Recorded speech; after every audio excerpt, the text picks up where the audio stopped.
Mañana está aquí en el estudio y le agradezco mucho que haya venido Eugenio Grandio, que lo he escuchado además en el broadcast también, ya tiene pues, como un año, buen rato, ¿no? sí, como un año.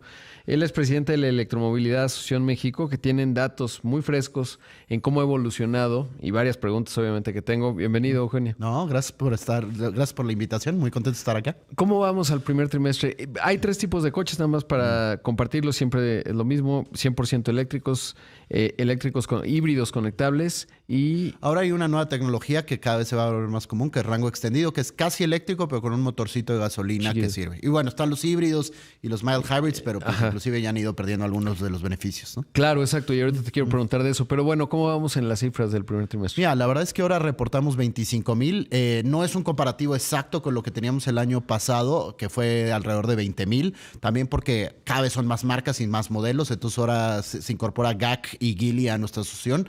Pero de todas maneras muestra un crecimiento, una tendencia hacia arriba importante y esperemos que se mantenga a lo largo del año, a pesar de que hay algunos factores que han influido. Entraron los aranceles, pero de todas maneras creo que hasta ahorita se ha mantenido muy bien el ritmo y gracias a Dios también muchos trajeron inventario y no han subido tanto los precios, ¿no? Claro, porque la lógica sabíamos que iba a ocurrir a partir del 1 de enero este arancel de 50% sobre todos los vehículos, bueno, con los que no tenemos acuerdo, pero básicamente son chinos, y pues habrán hecho inventario y lo vamos a ver realmente el efecto, pues, tendría que ser septiembre, octubre, ¿no? Porque Yo lo demás te habrías inventariado. Cada marca hizo su propia estrategia. Unos fueron muy agresivos y trajeron todo el barco lleno de coches. Otros como que han ido... Claro, los nuevos modelos pues ya entrarán con esto, pero también señales diferentes. Llegó una nueva marca, Xpeng, que a pesar de los aranceles siguen llegando marcas. Y es una marca interesante porque es lo que llaman las nuevas fuerzas de China, que es pues, marcas ya más enfocadas en cuestiones tecnológicas como Tesla, por ejemplo. Bien, no sabía que había venido ellos. ¿Y geográficamente cómo se comporta? Porque si uno piensa, por ejemplo, Ciudad de México, Monterrey, que además tiene un problema de contaminación importante, Guadalajara, las ciudades grandotas, es ahí. Naturalmente, pues son mercados en donde hay más mexicanos, poder adquisitivo, pues se va a vender más ahí. Pero ¿cómo se comporta geográficamente? Mira, la verdad es que es interesante porque sí, el tema de la infraestructura sigue siendo una de las preocupaciones que creo que es un tema que además hay que entender muy bien porque hay mucha gente, tú tienes un coche eléctrico cuando has utilizado carga pública. La verdad es que ya que tienes un cargador en tu casa es muy raro. Pero también una cuestión que ha ido dando confianza es la Ciudad de México cada vez tiene más puntos de carga rápida, entonces hay más de esto, especialmente los conductores de plataforma, ha sido un fenómeno muy interesante para la Ciudad de México, empujado por servicios como Vemo, pero también Didi le ha entrado, entonces ya empieza a haber mucho coche eléctrico en la Ciudad de México, Monterrey y Guadalajara siguen. En el resto del país va dependiendo un poco también la agresividad de los distribuidores, de las marcas, pero creo que como tú decías, sí está jalado especialmente por esas tres, que además es muy bueno porque son las 3 ciudades en donde más problemas de calidad de aire tenemos, Sí, ¿no? sí lo necesitamos. En términos de cargadores, ¿cuáles son las cifras de los que están en residencial, corporativos y públicos? Mira, lo que más creció este trimestre fue la carga rápida, que eso es muy interesante porque especialmente hay una nueva empresa que se llama Fast, que está poniendo en muchos de los supermercados de Soriana. Vemo abrió nuevos hubs, Evergo sigue invirtiendo. Entonces, la carga rápida creció casi en 25%. Lo que estamos viendo está creciendo no solo en ubicaciones, eso fue menos, como un 15-16%, pero cada vez tenemos ubicaciones con más cargadores. Entonces, habla de un nuevo centro que tiene 8, pero inclusive ahora tenemos un nuevo hub que tiene 104, que es el más grande de Latinoamérica. Claro, se ha mantenido mucho la tendencia de la carga en casa. Lo que empieza a pasar, que también es una cosa que como asociación estamos luchando, es se empiezan a llenar los edificios, ¿no? Ya el otro día platicaba con un amigo que en su edificio hay 140 coches eléctricos o conectables. Y entonces ya los mismos administradores están diciendo cómo podemos resolver esto. Entra una nueva empresa a la asociación que justo es una empresa canadiense que se dedica a soluciones inteligentes. Y como EMA estamos empujando o promoviendo una cuestión que se sacó en Europa y en Estados Unidos, que es el derecho a la carga, que es no te pueden bloquear porque los vecinos decidieron sin mucha información y sin muchos datos. Lo que tenemos que buscar es cómo habilitar a esta gente que pueda poner su cargador y no porque alguien decidió, no, ya son demasiados, sin realmente sacar la evidencia o los datos, e ir buscando soluciones inteligentes para que carguen en las noches o distribuir la carga o zonas comunes de carga, que eso es también lo que tenemos que ir pensando, ¿no? Tendría lógicas eficiencias, ¿no? La cosa es que muchas de las viviendas pues se han construido bajo criterios preeléctricos y entonces esa es la parte que puede ser un pequeño dolor de cabeza, pero luego ya es un mundo muy feliz. Y te quiero preguntar en términos de, por ejemplo, este centro de carga, el más grande de América Latina, ¿se vuelve rentable justo por lo que dices? Porque para los que están en transporte por aplicación, pues tiene mucho sentido carga rápida.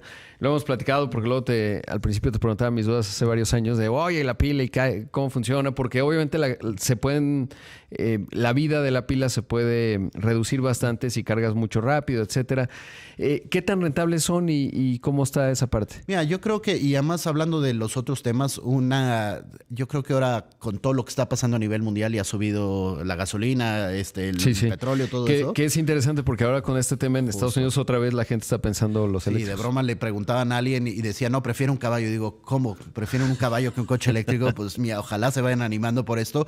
Pero sí, mira, la verdad es que en México, si cargas en tu casa, te ahorras hasta un 70% en comparación del combustible. Sí. Entonces, ahora que la presidenta decía, no, pues que le echen verde, pues mejor piensen en un eléctrico, ¿no? Y eso es lo que tenemos que ir viendo de cómo podemos ir convenciendo a la gente que fuera de la cuestión de gusto y todo eso, es una cuestión de economía también personal. Y claro, los conductores de plataforma de Didi, por ejemplo, y de Vemos, se han dado cuenta que se ahorran hasta un 60% inclusive usando carga rápida. Entonces, la verdad es que ¿cómo ganas más dinero? ¿Trabajas más horas o le bajas a los costos? Y en los coches pues no había mucha de otra porque ni modo que consiguieras, bueno, hay maneras de conseguir gasolina más barata, pero el tema del coche eléctrico ha sido muy interesante porque sí pueden reducir mucho esto.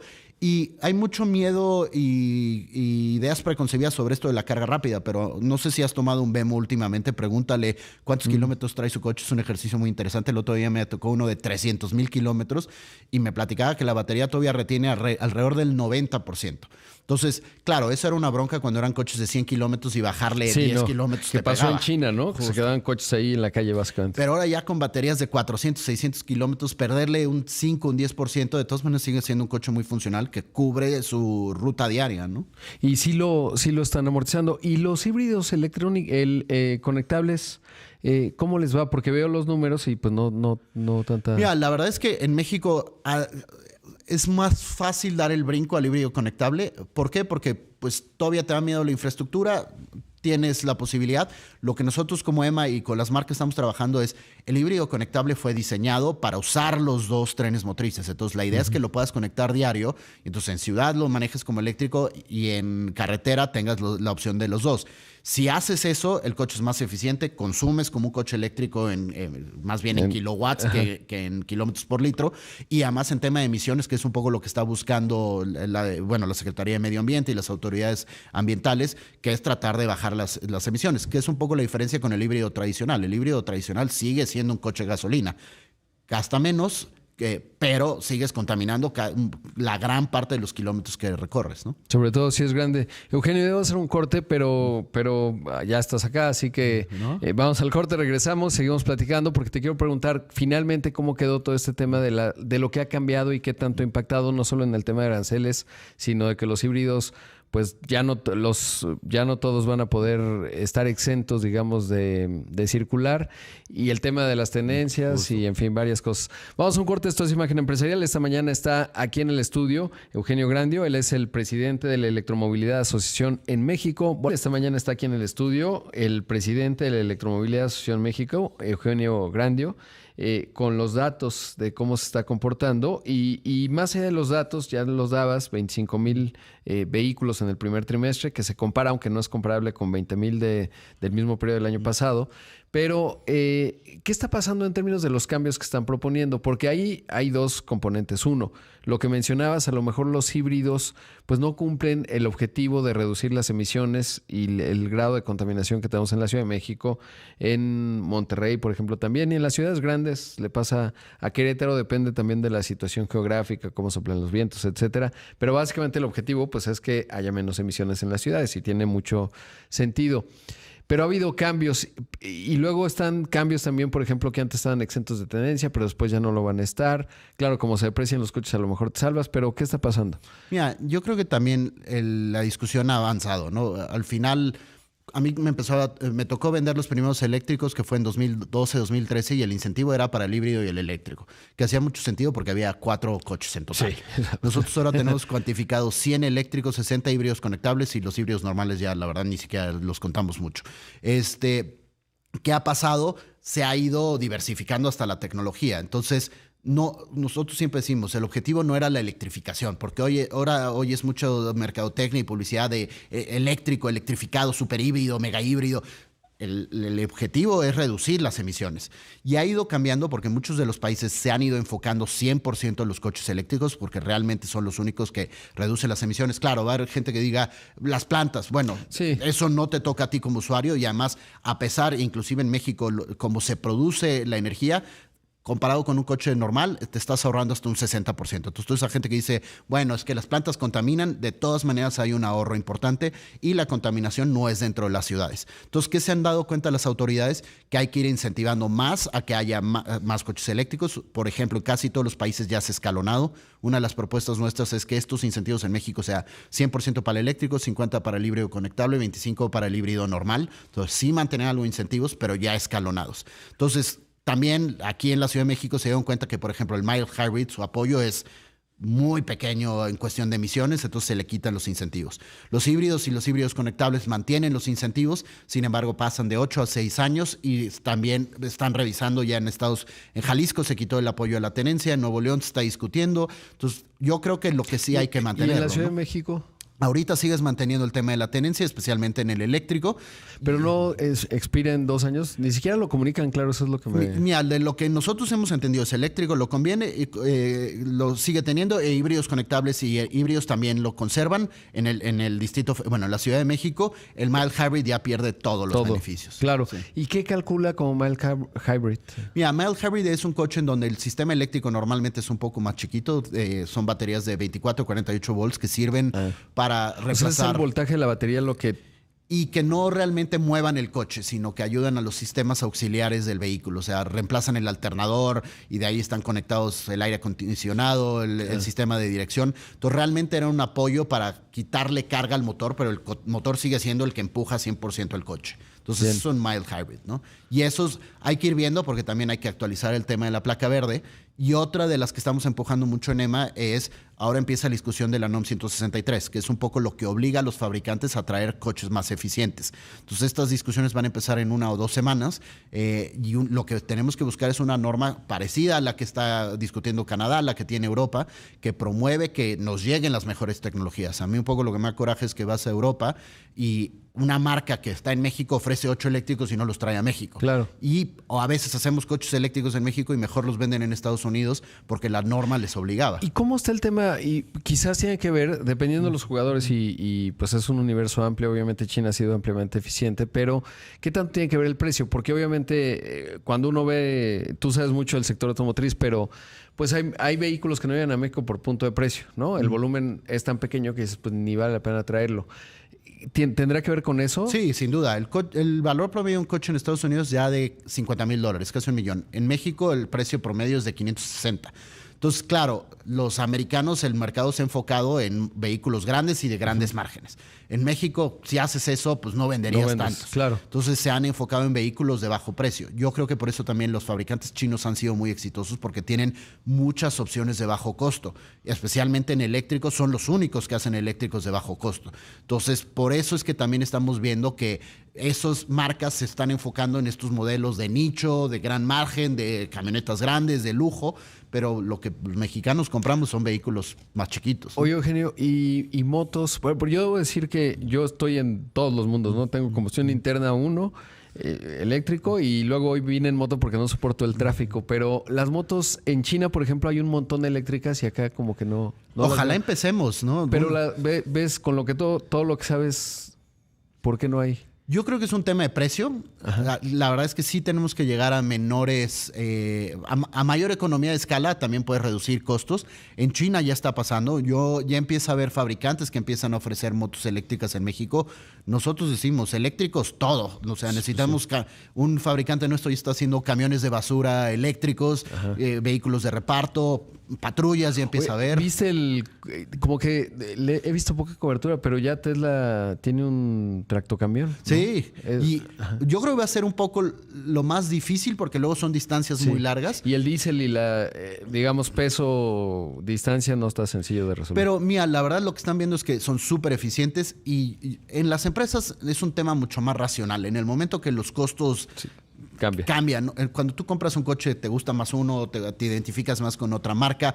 En las flotas, si ya da el costo, y esto especialmente con el precio del diésel, lo está empezando a empujar en Estados Unidos mucho. Y en China estábamos viendo que ya el 80% de los tractocamiones que se están vendiendo son eléctricos. Entonces, esto también va a ir empujando que haya también mucho más desarrollo tecnológico en este sentido, ¿no? Oye, ¿qué hay de los protocolos? Porque hay un tema que ese sí no he visto que en el mundo haya tanto protocolo, que es cuando tienes una incidencia, por ejemplo, una batería de litio, pues es ni es con agua, etcétera. Yo creo que los bomberos tampoco tienen muy claro. Parece que hay tecnología que le tienes que poner una manta y entonces ya ahí se contiene hasta que aquello se apague.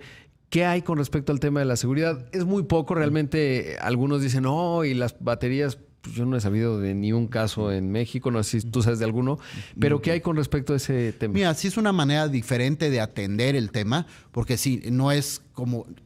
A diferencia de un coche de combustión que la gasolina llega y podría explotar, aquí lo que tiene es una reacción en donde las baterías se van entrando en una cuestión como de cortocircuito y entonces no es un tema de echarle agua. Ya hay nuevos sistemas. Ahora, por ejemplo, nosotros estamos trabajando con la Asociación de Noruega. Ellos ya están en 96% de adopción. Entonces, estamos platicando para que nos den cursos de cómo atenderlo. Claro. Porque sí, no es que al principio era de sumerge el coche, la manta. Ya empieza a haber nuevos sistemas en donde puedes controlarlo y lo que tienes que tratar es hasta cómo se diseñan las baterías ya es para que interrumpas esa reacción en cadena. Claro. Entonces, también la tecnología... que no toda la batería tenga la reacción química y es un desastre. Y son horas que va quemándose una tras otra. Lo bueno es que es un fuego mucho más controlable, no hay un riesgo de explosión, sin embargo, de todas maneras tienes que tenerlo controlado para que no se salga de control la reacción. Sobre todo cuando lo pensamos y ojalá no ocurra obvio, pero si llega a haber algún caso va a ser muy mediático en un edificio, porque como bien lo decías, ahora si un edificio, el de tu amigo, tiene 180 vehículos, llega a haber un incidente y eso es un desastre por la estructura de los estacionamientos en los edificios. No, hubo un caso muy famoso en Tijuana que luego yo viendo las fotos, el coche no estaba ni cargando. El cortocircuito fue de la casa y se pasó al coche. Entonces también son de las cuestiones que hay que ir viendo. Es el mismo que conectó con un diablito. Y entonces el problema no vino del coche. El problema... bueno, eso ya... Y eso es una de las cosas que le decimos mucho a la gente. Cuando instalen un cargador, tengan cuidado con quién instalan, porque está en riesgo tu casa y tu coche, que son tus dos inversiones más importantes. Y otra cosa que pasa mucho en México, los adaptadores. Pues no lo compres en una página de internet de dudosa si no tienes certificaciones y todo eso, porque pones en riesgo la conexión eléctrica de los dos equipos, ¿no? Oye, por último, preguntarte, ¿cuál es la proyección de ventas que tienen para este año? Mira, no nos hemos animado a dar un número. Yo creo que el año pasado estuvimos cerca de los 100, estoy seguro que lo vamos a sobrepasar. Sin embargo, con el efecto de los aranceles, este tema de los inventarios y un poco con también lo que está pasando con las gasolinas, que va a haber que mucha gente se anime, yo creo que lo vamos a superar. No quiero ser muy ambicioso como de un 20 o un 30%, pero creo que por ahí vamos a estar. Sobre los 100.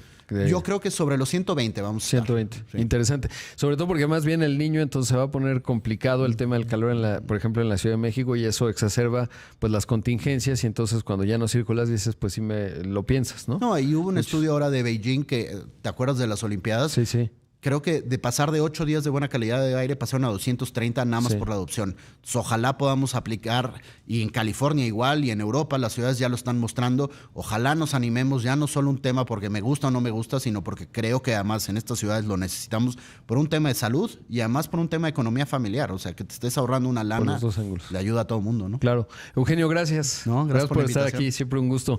Ahí escuchó y vio a Eugenio Grandio, que vino a madrugar aquí a la cabina, presidente de la Electromovilidad Asociación en México.